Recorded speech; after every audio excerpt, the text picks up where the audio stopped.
This is All of It on WNYC. I'm Allison Stewart. You might expect that a Broadway debut from Jeff Ross, a man known for comic roasts, would be full of jokes. But his show, Take a Banana for the Ride, is also full of a deep appreciation for life. And that is because Jeff Ross has survived the dark times, with humor as an aid. He grew up in Jersey, where his parents ran a catering hall until his mom grew ill and died when he was 14. His dad did his best with the kids and tried to live life without his wife, using cocaine as a way to cope.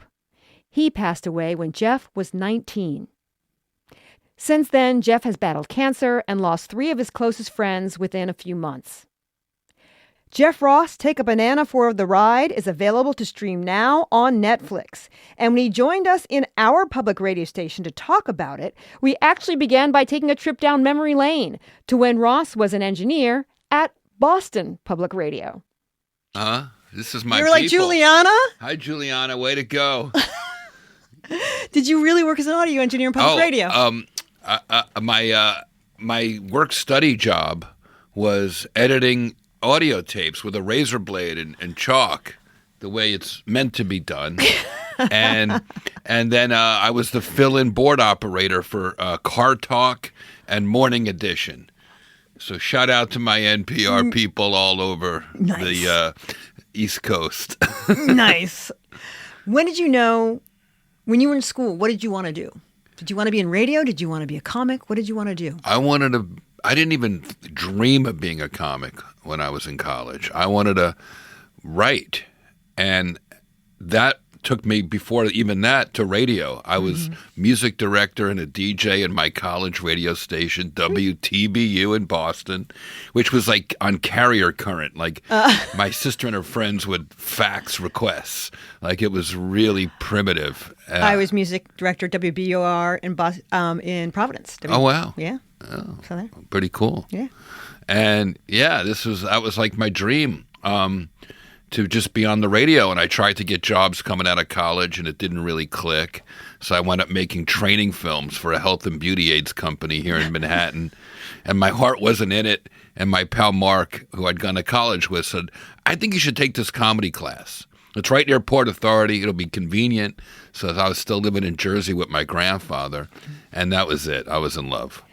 In your bio and playbill, it said that you started... Can you say that again slower? In your bio in Playbill. Wow, that's so cool. You said, I first started writing and performing at an early version of this show almost 30 years ago, but I didn't quite have the emotional fortitude to finish it. Yeah. So 30 years ago, Yeah. getting the Wayback Machine, Yeah. what was your original goal when you were writing it?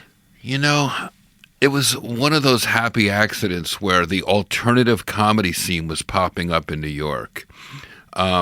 We were not using microphones. We were using new spaces that weren't comedy clubs. It was more for our community and a way to try different things. I wasn't really popping as a traditional comic.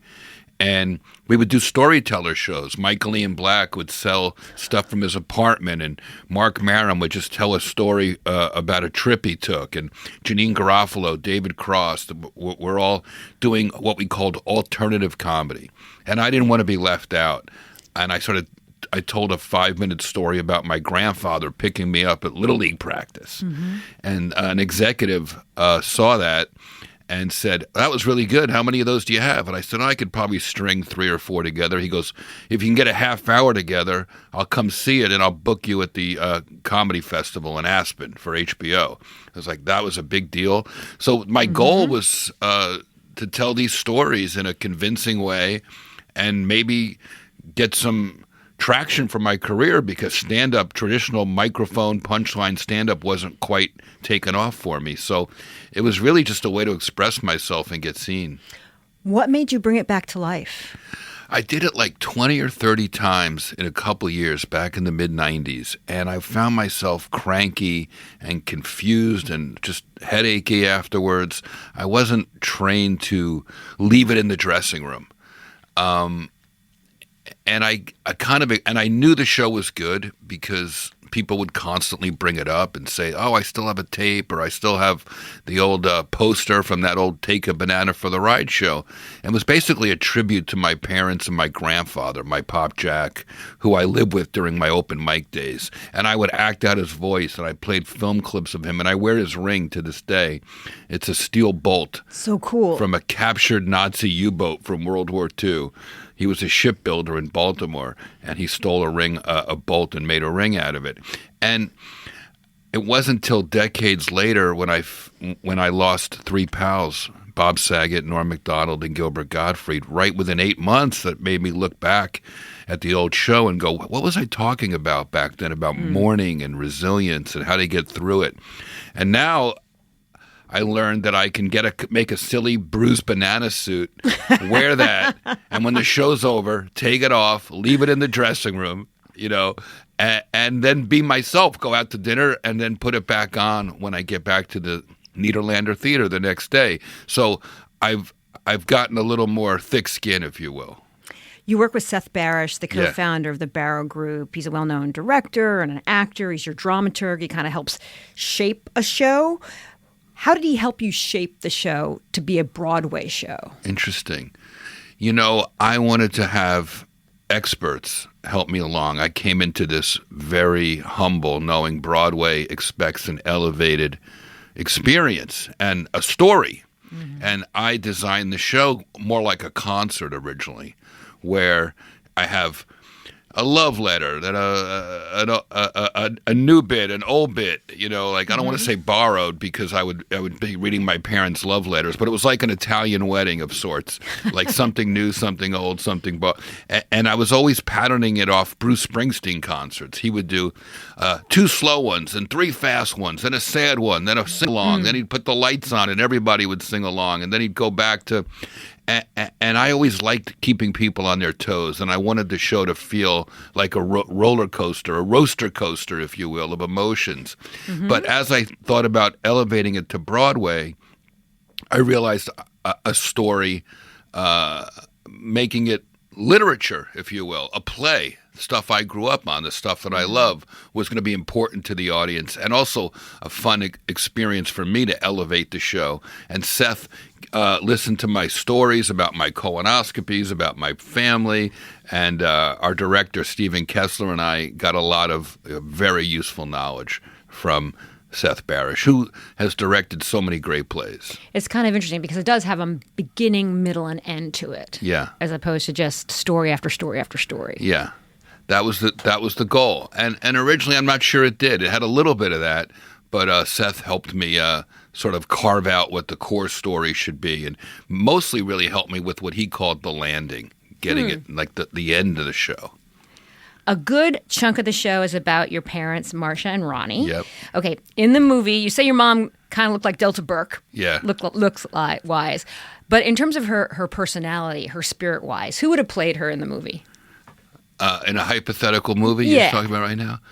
Oh, my God. Well, I look at my mom and I go, Sophia Loren's dead, right? So she couldn't do it.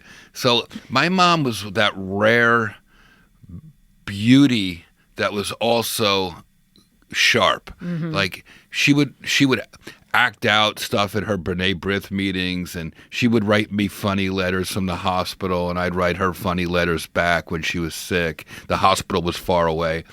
Boy, that's a good question. For some reason, Marissa Tomei jumps out at me.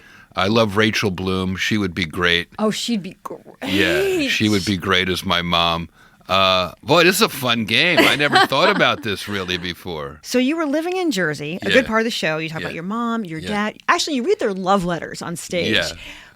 What went into that decision? They're not here to stop me.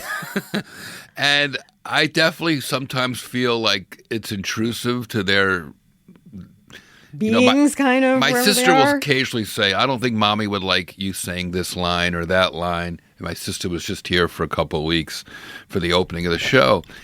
And I said, I've seen other celebrities not celebrities, but like you'll see a Lucille Ball movie about Lucy, and I go, oh yeah, they probably wouldn't like all of that either. But sometimes their story serves a greater good, which is helping living people understand their lives a little bit better. And I do think my parents would appreciate that and endorse that.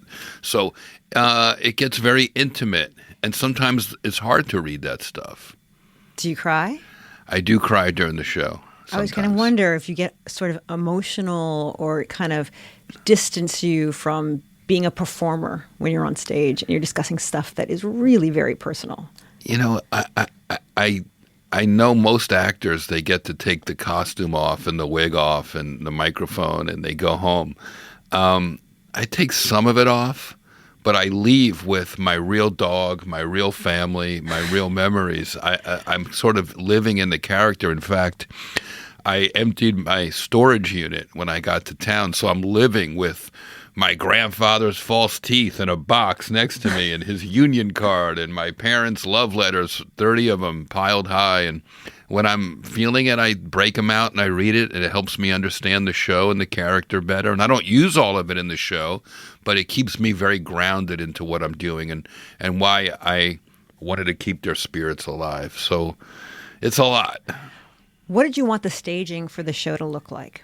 I always knew it should be simple and not too on the nose. Beowulf Barrett does a lot of big Broadway shows, and feel very lucky that he took this one on. And it's a credit to the material. And I was so flattered that he looked at it and said, "Yeah, I have an idea." And we went back and forth a couple times and came up with something I think was inspired by a picture I showed him of my great-grandma Rosie from the 1950s, looking like the Queen of England with a mink stole and a gown and a rose in her hair. And it was on a big gold ornate frame. And that became a series of 24 circular frames that make this beautiful family album that you see when you come into the theater. Where do you keep all those photos when they're not on stage? In my kitchen, in my living room, on the dog bed, in the bathroom, in the closet, in my pockets. They're everywhere. I'm not organized. The fact that the show got finished is a miracle. A lot of the show is about you and your grandpa. You mentioned him earlier, Grandpa Jack. And he would say, "Here, take a banana for the ride." Yeah. That is his way of saying, "I love you." I love that.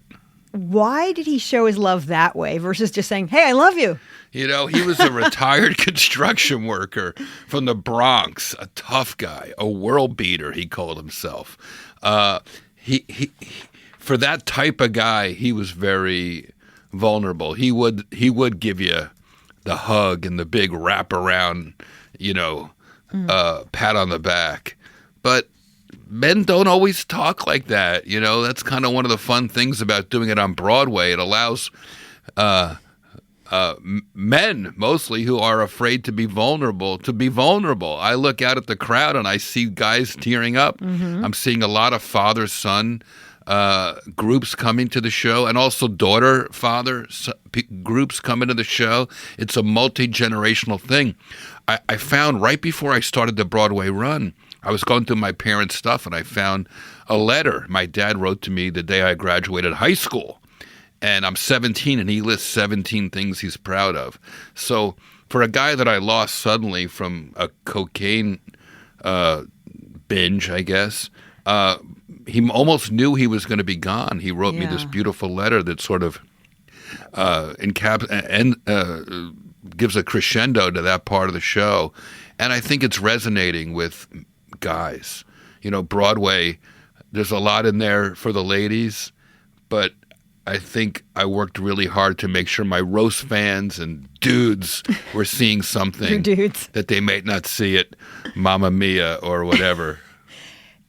You do manage to get your roast master on in this show. At the end, you come off the stage. Yeah. You walk around the audience. Yeah. And what's the premise of this? Well, as much as the show, and it really means a lot that you came and you're speaking as an eyewitness, so you know what's happening.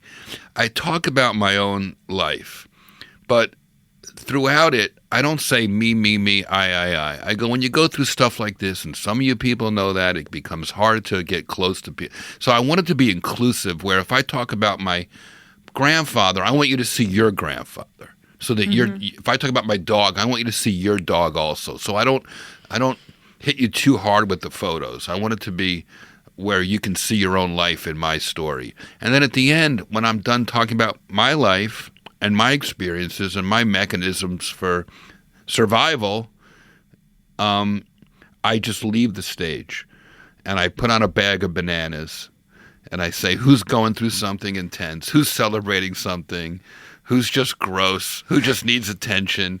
And people start popping up around the room, and they earn their banana with an insult. So I give away free produce at the end, and I make the point that it's not just the fight, it's the army, and the audience is part of my army. They give me purpose, a reason to be healthier, to eat less red meat, to get out of bed, to do these 8 shows a week. If it was all about me, Allison, I would be bored already. But because it's about the audience and this immersive, interactive finale that the show has every night, it feels like the fireworks at the end of a show. I'm all in. I can't wait to get to work tonight. Are there any good stories that are good for public radio that you can share? About what? The people you run into in the audience. Oh, yeah. No, I mean, it's like, I had a lady there with her son, and she was very emotional after hearing my bout with colon cancer. And she stands up, and she's already been crying, and she's bravely says, my husband has had Alzheimer's for 2 years. And her son is holding her hand, and he's a big, tall, gangly kid with long hair and a little goofy. And I let her talk about, I asked her her husband's name, and I dedicated the show to her husband. And then I said, but quite frankly, looking at your son, the fact that your husband has Alzheimer's seems like the least of your problems, lady. And now her son is laughing hysterically. They both get bananas. We all hug. And we're having these like really sweet moments inside this caustic comedy moment. And it really is the yin, the yang, the sweet and the sour, whatever you want to call it. And people are laughing and crying at the same time, which isn't attractive, but is very cathartic. That was my conversation with comedian Jeff Ross. His one-man Broadway debut called Take a Banana for the Ride is available to stream now on Netflix.